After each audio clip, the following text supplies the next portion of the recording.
This video is going to be looking at the assault classes within War Robots Frontiers and breaking down not only a couple of builds, but also just the general archetype and explaining how you can think about these parts and what they're optimized to do relative to other classes in the game. So assaults tend to be your what I call high damage carries. Well, not what I call, I guess that's common in other MOBAs, but in general, their goal is in team fights and just like general engagements, they have the ability to put out a huge amount of damage as a like the overtime versus things like flankers, which tend to have a really good peak or burst damage that can initially outpace assault. Assault tends to take over the DPS race over time, and they also are much better at killing things like defenders and titans because the amount of damage that they can put out within their one magazine is usually much larger. So basically, they're good if the fight goes on longer because their DPS starts to outshine other classes. The longer the fight goes on. Basically, you can kill multiple mechs with a lot of different assault builds without needing to reload, or your build is designed to sort of work around the reload anyways. So we'll take a look at all the individual parts first and kind of talk about how the each of them has a supporting aspect to this kind of niche in the builds. So legs are going to be pretty slow in terms of max speed relative to like flankers and tacticians. However, they often do have a reasonable pool for fuel. Let's just get onto legs here. Nothing terribly high, and especially the more heavy you go, you start to pay for that with energy support and a lot of the movement stats. So this really shows how you don't want to be ever on the front line in most cases. There are some exceptions like shotgun builds, but in general, it works better if you have weapons that can reach out at longer range and can start doing damage with a teammate in front of you, sort of causing chaos in the enemy line. Your goal is to try to set up circumstances where you are not targeted and their enemy is focusing on something else so that you can really push out all of your damage with uninterrupted. So yeah, legs tend to be pretty high on the support for tankiness, and you do want to have some tankiness and avoid weak spots like shoulders. But there are a couple of assault legs that tend to run at a reasonable speed. However, I do find that the heavier builds tend to be better on assault just because it lets you run higher weapons, and that is ultimately the end game with assault builds, is to try to get as much damage on the table as possible. Okay, looking at shoulders. So the notable thing about shoulders for assault classes, I'll just pick one here. Fenrir. Here we go, Fenrir. So the notable stat here is going to be shield cooldown reduction. So that means that while you don't have the strongest shield pools, you do have the ability to play with cover very well. So if you are targeted by the enemy and they knock down your shield, you can go behind cover briefer and get your shields back quickly, then start putting out damage. So this really shows how you're not pushed out of the fight by just breaking your shields, unlike flankers and tacticians, until they regenerate, because you don't have to go behind the wall very long in order to or behind cover to get your shields back and start putting out damage again. So again, they're not very strong, and you don't want to be starting to take armor damage too heavily unless the trade is in your favor for some reason in the team fight. But the general idea here is showing how even when you hit an assault build, if you don't rush them, they can just go behind cover and come out fully charged very quick relative to other shoulder pieces. Their shields are not miserable, but you do compensate with that slower shield pool by having a very high armor pool on a lot of different assault shoulders. The goal here is to make you able to win trades rather than like if you're against a tactician or a flanker might be able to do a little more DPS than you, but your armor will allow you to win the trade if they don't play cover well and or evade you pretty well, and you also can synergize with healers on your team much better than flankers. As for weapon types, a lot of them are supporting heavy weapons, but there are a couple of notable assault shoulders that run two light weapons, like the Raven and the Bulgasari, I would say are very common on... where's the Bulgasaris here? Are very common on some of the 5 weapon builds because they are the lowest weight that you can get with 2 light weapons without needing to take a major weakness in armor, like with Typhoon or anything like that. So I think you'll be seeing a lot of Bulgasari shoulders on your assaults if you want to focus more on shield regeneration play. And then if you want to just have a bigger trading and armor pool, then typically you'd run Raven because they have higher armor stats and higher base shield stats than the Bulgasaris get to have. As for the chassis, or sorry, the torsos, so you'll see that almost all of them are built around sustained DPS and just sustaining your mech. So, for example, Fenrir gets the lifesteal as well as a big damage lift. This one can synergize with your teammates using Purifier. So, if you want to have the highest possible damage potential, this paired next to a Purifier would be the best sort of synergy you can get for just flat damage bonuses. Cyclops, again, just sort of a DPS sustained ability that really puts out or lifts up your peak damage. So it's closer to a flanker in that regard, but it's really good as a defensive tool if you can lure the enemy into like an alleyway or a hallway. However, it works better if you have tacticians with you burning fuel, or if you can justify burning fuel being on your mech, or other abilities that disable like that. Raven, interestingly, no center mount on this weapon, on this assault, meaning you can't run any 5-weapon builds with it. However, the steel feathers, again, is another way to sort of give an assault mech a bit more of a peak damage, so kind of more like a flanker's ability. You typically run this on lighter assaults. Obviously, you're going to be running 2 light weapons just to get the most amount of damage most of the time on this mech, because there is no center mount. You really need to squeeze out 4 weapons.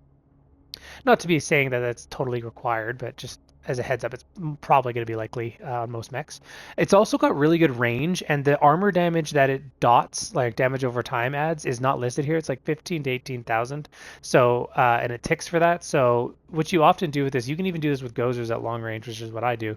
You can fire the ability when you see somebody holding still, and then time your Gozers to start shooting right as the Raven projectiles start arriving. That way they all hit at once and just like surprise the enemy with a massive amount of armor damage. The Fury ability here, no flat damage lift. However, what it does do a good job of is lifting your damage per magazine. So really good for hunting Titans or for weapons that have to do a lot of frequent reloading, like shotguns with a magazine.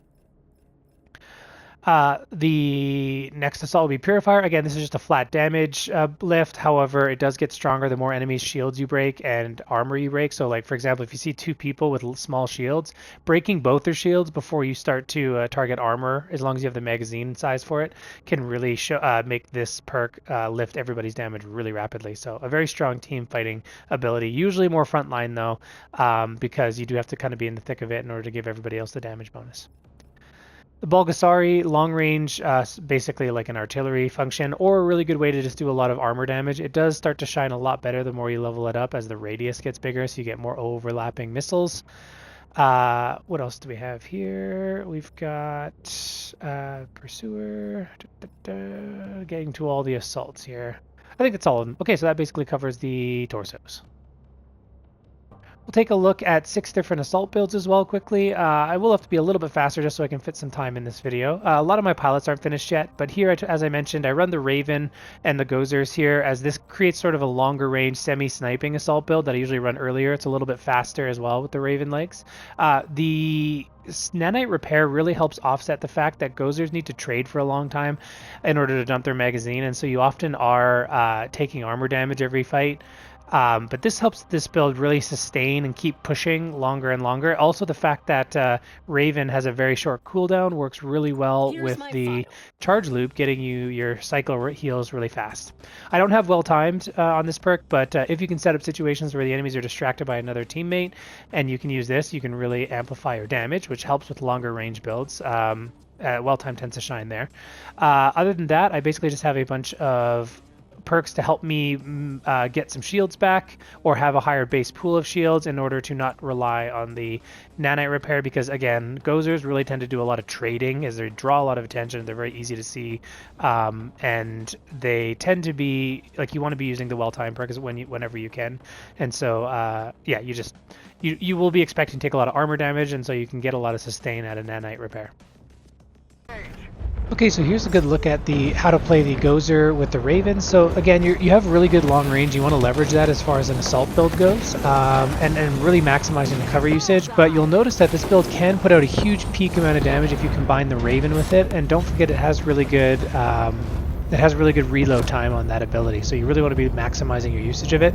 During this, I'm not charging up my cycle gear extra fast, even though I have the pilot for it. I don't have the perk, so. But you'll notice here, this poor heavier sniper just absolutely gets his leg melted, and the dot just finishes off the job.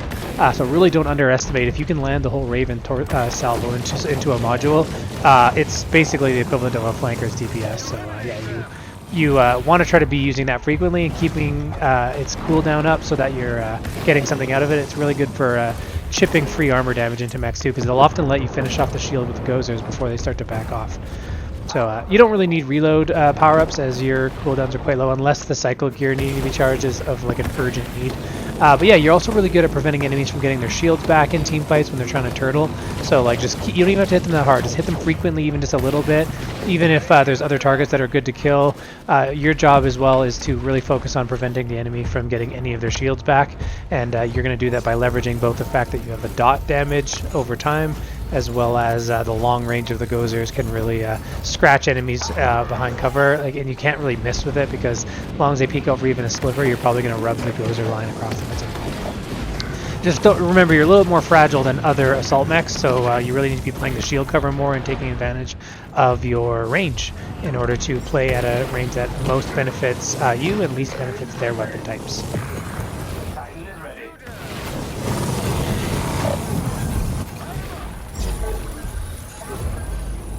All like high damage carry and assault builds really benefit from the double damage perk. In fact, that should be like your #1 person to give it to, just because they can. It's not like just one kill, where a lot of other builds like run a single shot shotgun, for example, or double shots with the hordes.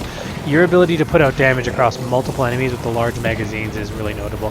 You could look at swapping for Scavenger, I think, in this perk as well, but I don't think it's quite tanky enough to take advantage of it in the same way that other high damage carries can. So I do think that this build is better off focusing, as I did, on the options for your weapon types. Well-timed is a really valuable one for any longer range builds, though, by the way. Here's one!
my attempt to tinker with a Bulgasari build. So again, just looking for high peak damage, and being on the front line is definitely helpful. There's no room for energy for a fuel burn, but if you have tacticians and other things holding enemies in place, then the Bulgasari really starts to shine. I run the Halo just to help out with the shield damage relative to the bisectors here. So you can see it basically gives you equivalent of two bisectors with a shield breaking, and then 3 bisectors for armor damage. Also, it allows me to peek around cover on one side. If one side broken their shields, I can give up the Halo if I want. But in general, I would just say that this build is really good at playing cover, again, with the Raven shoulders. Pilot-wise, the perks I chose here was basically just focusing on the tier 5 here. I'm up close with shotguns, so reducing damage boosts my shield pseudo and my armor. Boosting your gear damage helps out the Bulgasari. Again, close range, more damage, and again, more damage with the Bulgasari. So all of this is designed to help out with the peak damage and allowing me to trade for a little bit longer, as the bisectors actually are defender weapons, but you can make them work on an assault build as well, as long as it's a closer range one. And having more peak damage means that I don't need to expect a trade as long, and I can hopefully finish them off in one magazine. So this build's pretty self-explanatory. Obviously, you're going to be playing close to the front line, but the bisectors and Halo do give you a decently generous range with which to do pure armor damage, like full armor damage. The main thing is just the Halo tends to drop off after 60 meters because it splits across multiple modules a little easier than the bisector. But that's not to say you don't do a ton of damage. Learning how to predict the Bulgasari, or especially when enemies are running behind cover and you know they're going to go there to try to get their shields back, preemptively putting the Bulgasari there as they jet in either forces them to burn the rest of their fuel and leave cover, or just take the Bulgasari damage directly to armor, which is pretty devastating, especially on Titans and bigger, wider spider mechs. Yeah, mastering the Bulgasari prediction is going to be a huge part of learning this build, and not overextending. Again, remember, you're not a flanker, you don't have the same fuel levels, and so you have to let the enemy push into you to some extent. But yeah, single target module damage is going to be pretty massive, and especially as you get close. So it's pretty much how this build works. Not really much else to say. I mean, Bulgasari is pretty standard. That's why you basically start with it. So it's a pretty simple build.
All right, a sustained DPS build that is going to take advantage of the very large magazine of the Nucleons.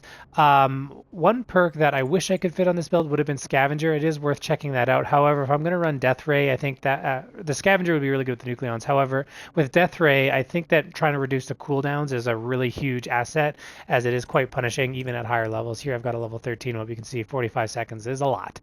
So yeah, I ended up running to make this mech closer to a defender. Assaults tend to flirt the line between defenders and like flankers. So I wanted to go as beefy as possible in order to survive longer while I'm trading. Siege Tower would have been a really nice perk, but I just couldn't give up the press the attack here. So this combined with Trigger Happy increasing my rate of fire, and then autocannons doing more damage means I'm getting a huge amount of DPS when I hit them with the Gamma Beam. And so, yeah, you can just trade like a monster with this into pretty much anything.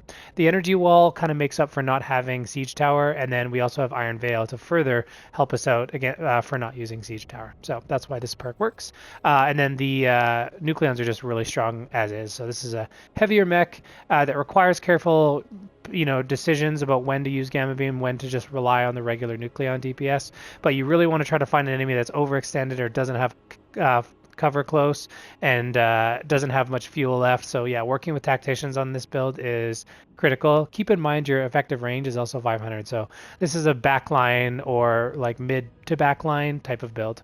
You want to basically be the force that stops enemies from rushing your lighter weights when they get vulnerable and trying to finish them off.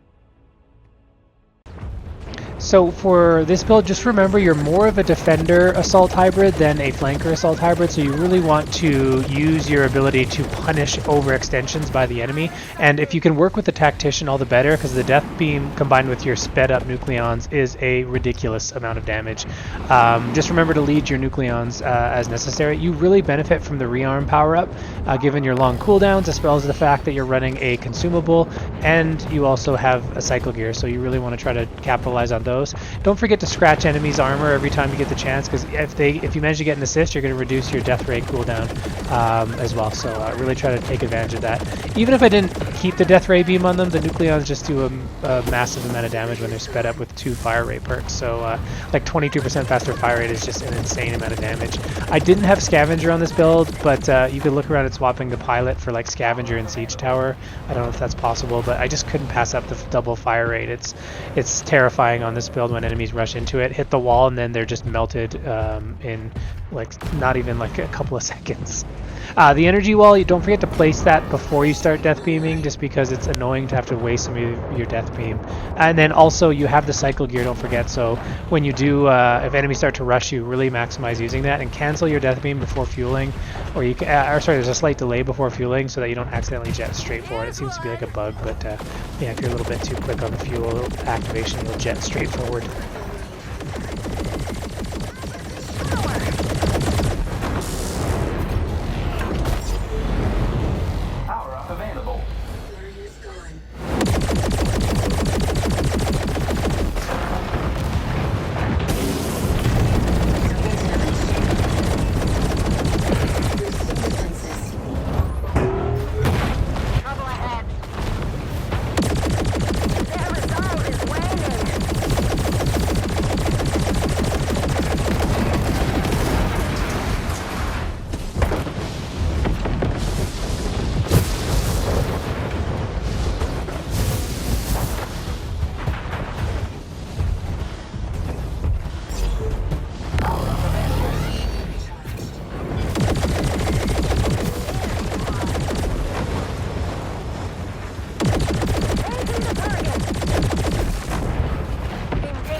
Purifier build. So in this case, I'm running 3 Geminis. So this one plays in the back line. We're going to be running Ammo Fabricator, as the Gemini's reload speed is actually what limits its fire rate rather than the fire rate stat. In other words, if you reduce the reload, you can actually catch up to where the rate of fire breakpoints are. And so yeah, Ammo Fabricator, putting this down allows you to really rain down a lot of damage. The Geminis do work quite well up close too, now that they've fixed some of the tracking. Pilot wise, well timed. Again, you're going to be in the back line, and also you can trade into Zeus's no problem. Just your shield regeneration is awesome, and yeah, your damage per second is much higher than, especially when you activate Purifier and Ammo Fab. Other than that, taking damage speeds up your reload, so when I'm not using Ammo Fabricator, that's helping, as well as the Feed Hacker. Both of these speed up my rate of fire. Boost the primary stats of defense, so the Ammo Fab is defense gear, so that gives us a lift there. And whenever an enemy hits me and breaks my shield, hits the armor directly, this will give me more damage reduction, which slows down my drain on armor, as I don't have any form of heal on this build, so I will be relying on my team for heals. However, I can slow down the rate that I'm taking that, because this build does want to trade, as I have really good DPS with the Geminis. They are frightening now. So the Purifier the Geminis are really notable for their extreme long range, 1200. So you can outrange Zeus's, and really leveraging that with this build is going to be an asset on when the maps allow. So I'm playing a little closer here, just because the cover is not allowing me to get good shots on enough enemies to put enough pressure on them to justify me not being on the front line. So I do need to move forward here, but I am going to try to lure the enemy into coming into that central channel and ask my team to flush them out from the sides, so that they have to take fire from one of us. The triple Gemini Purifier with Ammo Fab is probably one of the best DPS weapons at like medium to long range in the game. Even if up close, honestly, is pretty high contender as well. The only problem is trying to land all of the Geminis up close, but as the lead is very finicky. But mastering it will give you a huge like power scaling, because mastering the Geminis is like a long skill, but it really rewards learning how to do it as the damage just becomes obscene. Don't worry too much about targeting the weakest module on this build. The blast damage will do some of the work, but also just like all you need to do in teamfights with this build is really just try to hit everybody a couple of times, and your teammates are going to be able to finish off the weakened module. You getting too dialed in and having too many missed shots trying to hit that weak spot that's almost done is it's not necessary. Just you hitting everybody twice is more valuable, and it also works better with the Purifier, because every time you break their shields, you get another damage lift. So just trying to maximize how frequently that happens is more important than trying to get, don't worry too much about finishing off the last hit with this build. You're basically a long range area denial build, and the further away you are, the more likely you're going to be able to make that well-timed perk work for you if you have the pilot leveled up. I don't in this case, but it's besides the point.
Enemy Titan deployed.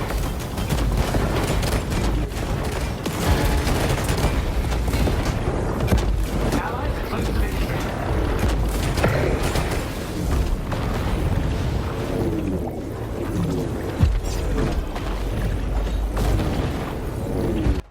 The next two builds are basically the truest sort of high damage carry, meaning they forego a lot of mobility and defense in order to just reach the highest DPS possible. Meaning if you have this on your team, you really want to protect it if it's fighting a Titan for you, because these things can melt Titans in no time. So this one's my 5 Punisher build. Again, we're running Bulgasari to just try to get a higher armor pool for when we need to trade. We don't want to be getting pushed back as soon as our shields are down like the Typhons would force us to be. Fenrir allows us to synergize with a Purifier. But you could swap the Purifier onto this one if you like. It's the same weight and cost and all that, and gives you the center mount.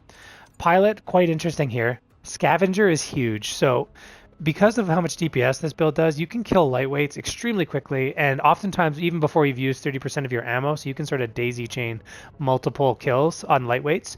When you're not fighting lightweights, you can try to position and hold still and have your team lure, like say a matriarch, into your line of fire and commit to trying to kill the flankers or tacticians while you have a massive damage left. So we've got fire rate, damage while holding still.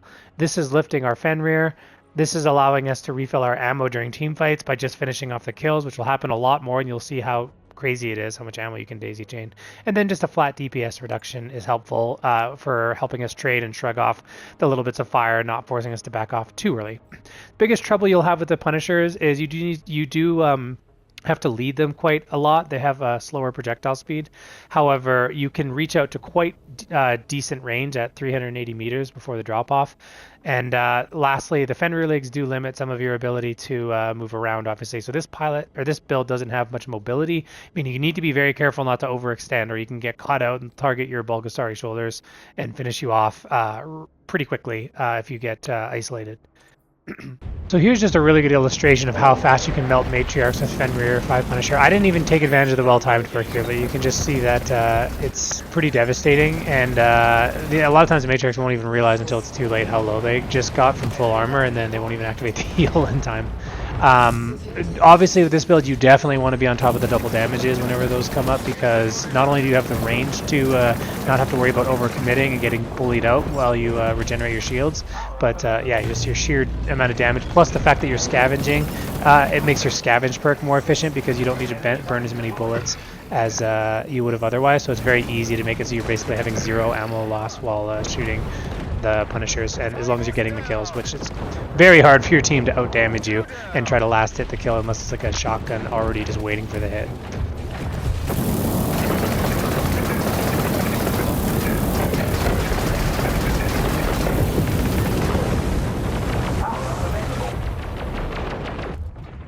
This match really illustrated just how the longer range of the Punishers is quite powerful. Again, here I have a sniper. I'm going to try to bleed off their shields, try to get my shields back at full. I got lucky there as I misjetted, but it threw off the shot. But yeah, I get my shields back to full so I can keep that sniper suppressed for my team. If he gets greedy for a kill, I can finish him off. But yeah, just trying to keep the teammates drawing the fire off of you really allows you to perform with the well-timed perk much better.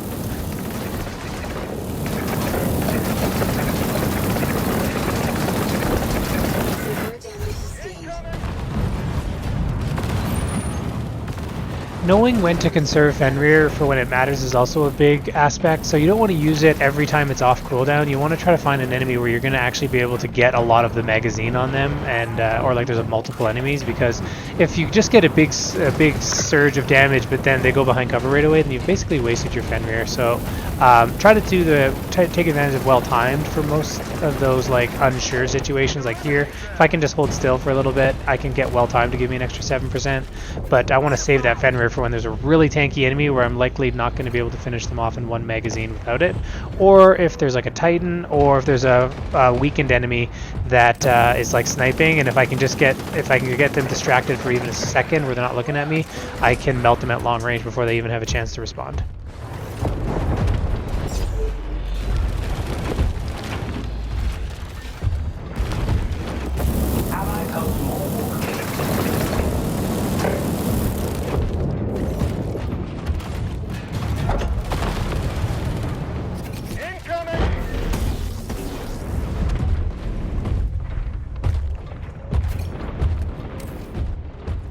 Actually, that's kind of what I do right here, by the way. So that here I have a gamma beaming build that probably thinks he's able to survive at least long enough to finish the beam, but definitely not.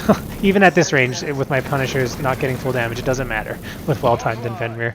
Another thing to consider too is that assaults also want to try to soak up some of the damage frequently for the team. Every shot directed at you that you then go behind cover briefly and regenerate is damage not going onto your flankers and your tacticians and other defenders and whatnot. So keep in mind, you are very efficient at soaking up damage for your team. So really,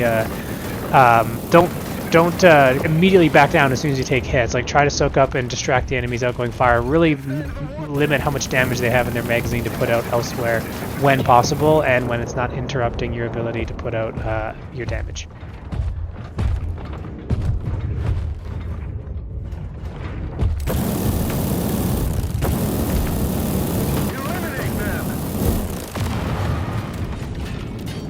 Some help? Trouble ahead.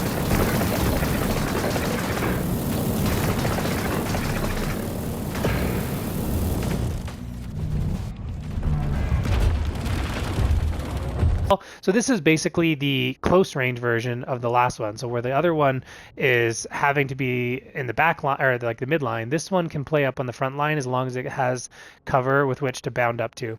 Now the Fenrir legs don't give us a great amount of mobility, so we're gonna fix that with pilot perks. But the general idea here is the quantums allow you to shoot, I think, up to like 6 or 7 rounds once you've maxed them out.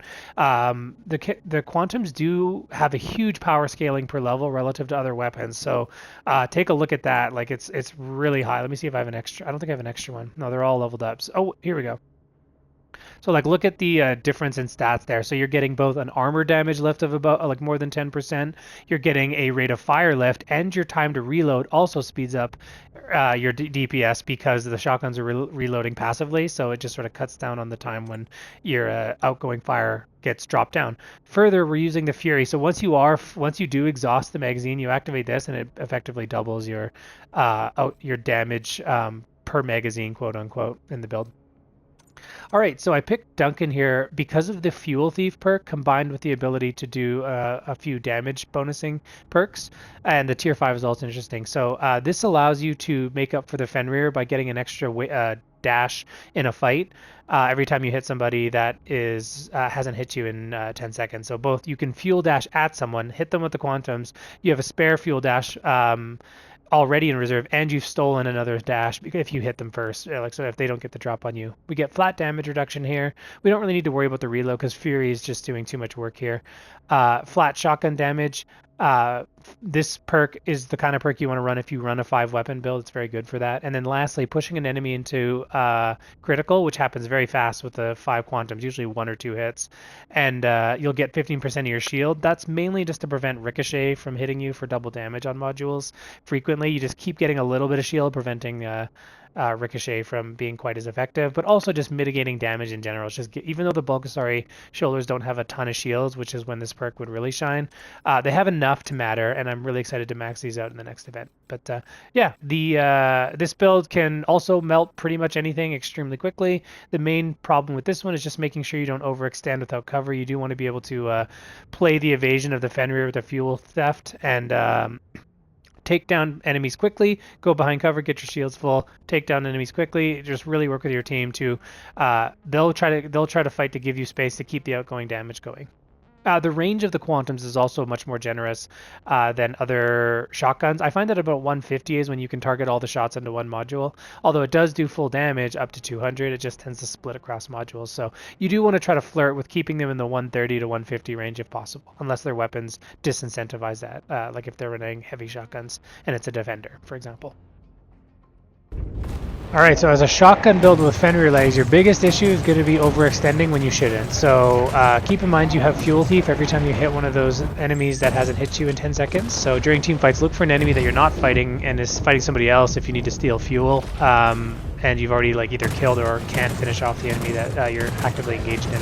But here you'll see I'm always using a teammate to try to give me some breathing room and go in first, flush out enemies, because if he gets in trouble, I can rush forward and usually just turn the fight around rapidly as I basically critical. I can kill lightweights, for example, in like 2 salvos, but and even tanks can't really handle the damage. But you don't want to be the one getting targeted up close, despite your somewhat beefiness.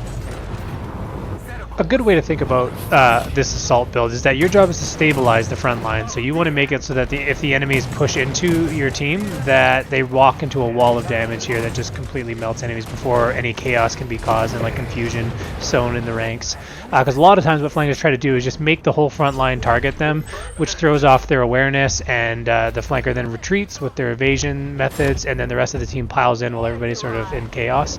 And so this build's really good at just denying that strategy, because if the flanker rushes in even briefly, a lot of times they're already out of shields and they are critical, and like the whole team doesn't need to worry and can see that the flanker is not a threat. And so yeah, you'll be they can just focus on repelling the following push. Keep in mind, you don't tend to get a ton of points on builds like this because they are still single module target, and you are not outgoing, you're not blast damage, you're not putting out a lot of damage all the time, because you are sort of semi-dependent on the enemy moving out of position too far. So just keep in mind that's a necessary compromise to make if you're going to run high damage carries. Despite the seemingly paradoxical nature of like, well, I'm high damage, but I don't gotta get high damage numbers. It's because you're targeting one module and you're sort of opportunistic with that damage outgoing.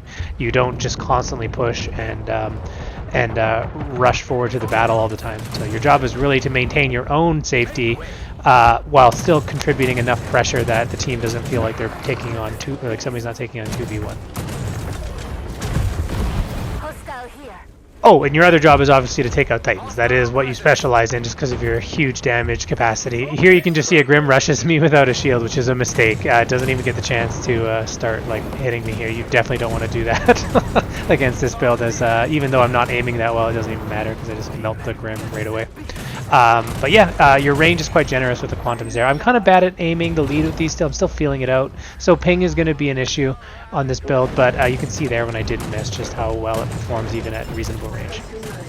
So this clip's definitely earlier, before I had the Quantums higher level as I do now. But yeah, same thing, double damage can literally be huge on you. I didn't grab it there because somebody was going to beat me to it, but you'll notice here in the fight I'm really trying to find a position where I can hit the enemy, go back behind cover, and have them switch targets. Go hit the enemy, go back behind cover if needed. But it really puts a huge amount of pressure on them to focus me, otherwise have somebody get deleted really quickly. But I also regenerate my shield, so it's keeping fire off of my team during the engagement longer. But yeah, these types of maps that allow you to get closer are where the Quantums are going to shine over the Punishers. But yeah, you can see like how quickly critical enemies would get more shields back. It's very rapid. So yeah, it's a great sustaining tool to keep you from taking too much armor damage during the team fight. So the longer the fight goes on, the more that perk is going to shine for you as well.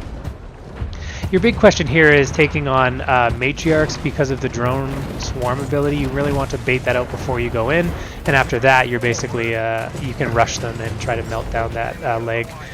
Even if they're running the shotguns, the hive shotguns, you should be able to really contribute to the team, but try not to be the one the matriarch is focusing on. So you always should go in second or later.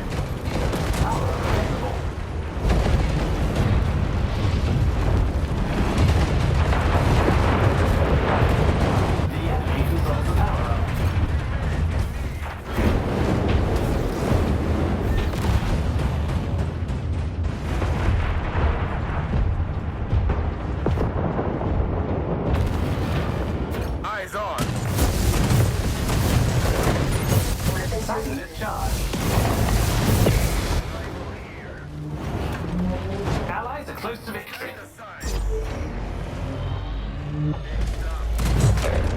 Power up available.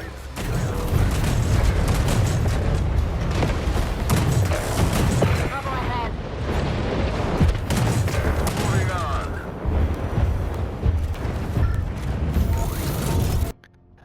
Lastly, we'll look at the Assault Titan. So I think they mixed up the Assault and the Tactician. Like, they both have aspects of other builds. Like, this one has aspects of Tacticians and the Tactician has aspects of Assault. But in general, this is a midline to backline build. You more so midline when you start to have damage issues with the cascades. But yeah, you using your abilities like a Tactician are going to be huge here, and making sure you don't overextend. The Galvanic Screen is really good for helping your team push. You don't always need to use it for yourself, but if you are going to push up with the Alpha team, you can go with them behind this web and use it as a way to get your shields back frequently, taking advantage of your shield or cooldown reduction and your slipperiness with the spider legs. Choosing when to activate the short circuit is a huge decision. You really want to hit it like right before Matriarchs start healing, for example, or using their ultimate. You want to take away their ability to try to like get some of that heals in. It's really good for shutting down the tactician, the Alpha Titan, because you take away all their abilities and it's so dependent on it. Although the weapons still do a decent amount of damage, so they will win the trade, funny enough, because they have an autocannon, which is an assault build, and you basically have almost a sniper weapon. So it kind of interesting that they chose that. But anyways, and then I think that the ability to, where is it here? Tesla coil feels a little underwhelming to me just because it doesn't zap the most damaged module. So it's not a super reliable tool, but it does sort of make their element of RNG if the enemy wants to rush you. They run the risk. Like if you take 2 of these hits to like one module, it can like delete a lot of lightweights, basically. And lastly, I would try to avoid using the hop too much in fights because it burns a ton of your fuel, whereas your wiggliness can throw off the auto-aim compensation. Although that said, shooting from above with spider legs is always a huge asset if they do manage to rush you. So just keep that in mind. But yeah, you've got really good damage at long range. It's sustained, so you're not going to win like point-blank trades, but it is just a huge tool for shutting down a lot of different types of enemies, like snipers, Geminis, especially with your galvanic screen. And it also as long you want to maintain space so that the enemy can't just run through the shield. Yes, the shield does damage, but it's performing much better if it's actually blocking shots for a long time. So you want to make the enemy have to make the really hard decision: do I rush across this open field through into that shield or around it, even though I'm going to take a ton of hits, or do I just back off and give the enemy team the real estate that we were defending for free? I haven't leveled up the Assault Titan at all yet, but I am looking forward to it as I really am enjoying this mech. I think it'll get a lot stronger when it's leveled up, especially with the cooldowns being reduced, because it is a semi-tactician class, it would almost seem. But yeah, the really big thing here again with assaults is not overextending, making sure you've got teammates able to act as buffers for you, like your lighter weight flankers and your defenders, working in conjunction with them. Using the galvanic screen and making sure you're not late on your ability to burn out their, like I think it's called short circuit, the ability to burn out their cooldowns is going to be a learning curve, but it is a very high IQ Titan for sure. And so yeah, I'm just really enjoying it, but making sure you're leveraging your longer weapon range and shutting down an angle that is particularly thornsome for your team in team engagements is going to be huge.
Okay, I think that's going to be it for this video, so hope you guys enjoyed, and I guess up next I'm probably going to do the Defender video, but I also am quite keen on playing Flankers, so I do want to maybe just upload a highlights clip of that coming up. But yeah, like and subscribe if you enjoyed the footage, and I'll see you in the next one.